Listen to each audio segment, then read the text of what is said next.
তাৰিখে আমি শপথ গ্ৰহণ কৰেছোঁ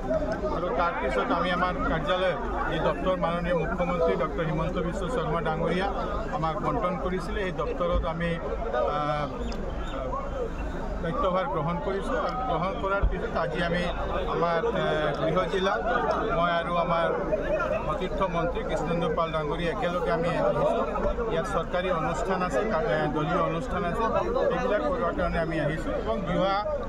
7 তাৰিখে এবং যোৱাকালিও অসম চৰকাৰৰ মাননীয় মুখ্যমন্ত্ৰীৰ নেতৃত্বত কেবিনেট মিটিং আছে, কেবিনেট মিটিং হৈছে আৰু বৰাক উপত্যকাৰ উন্নয়নৰ কাৰণে মাননীয় মুখ্যমন্ত্ৰী ডক্টৰ হিমন্ত বিশ্ব শৰ্মা এটা নতুন বিভাগ সৃষ্টি কৰিছে। বৰাক উপত্যকাত বৰাক ভেলী ডেভেলপমেণ্ট ডিপাৰ্টমেণ্ট সৃষ্টি কৰিছে আৰু এইটো দায়িত্ব মোক দিছে। আমি দুজনে মিলি বৰাক উপত্যকাৰ ডেভেলপমেণ্ট কেনেকৈ কৰিব পাৰে, মাননীয় মুখ্যমন্ত্ৰী যি প্ৰকল্পবিলাক বৰাকৰ কাৰণে লৈছে এই প্ৰকল্পবিলাক আমি কেনেকৈ আগুৱাই লৈ যাম সেই চেষ্টা আমি কৰিম। প্ৰথমবাৰ মন্ত্ৰী হিচাপে আমি আৰু আমাৰ কৌশিক ৰায় দুইজন আমৰা আহিছোঁ আৰু গোটেই বৰাক উপত্যকাৰ ৰাইজৰ যি আশীৰ্বাদ আপোনালোকে দেখিছে, যিটো আবেগ, মানে এইটোই মানে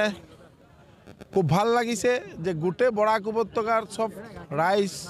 ওলাই আহিছে সম্বৰ্ধনা জ্ঞাপন কৰাৰ কাৰণে আৰু আমি তেওঁলোকৰ ধন্যবাদ জনাইছোঁ আৰু বিশেষকৈ মাননীয় মুখ্যমন্ত্ৰী ডক্টৰ হিমন্ত বিশ্ব শৰ্মা মহোদয়ক বহুত বহুত ধন্যবাদ আৰু কৃতজ্ঞতা জনাইছোঁ যে আমাৰ বৰাক উপত্যকাৰ কাৰণে ইমান যে একটা মৰম,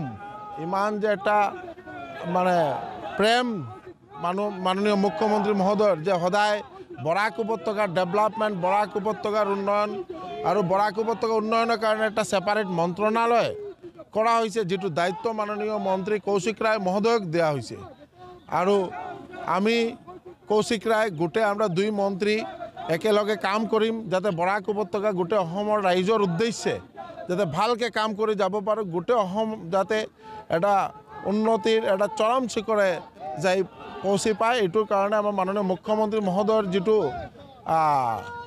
মানে আগ্ৰহ, এইটো যাতে 2026-ৰ ভিতৰত যাতে পূৰ্ণতা লাভ কৰে এই উদ্দেশ্যে আমৰা সকলে কাম কৰি যাম।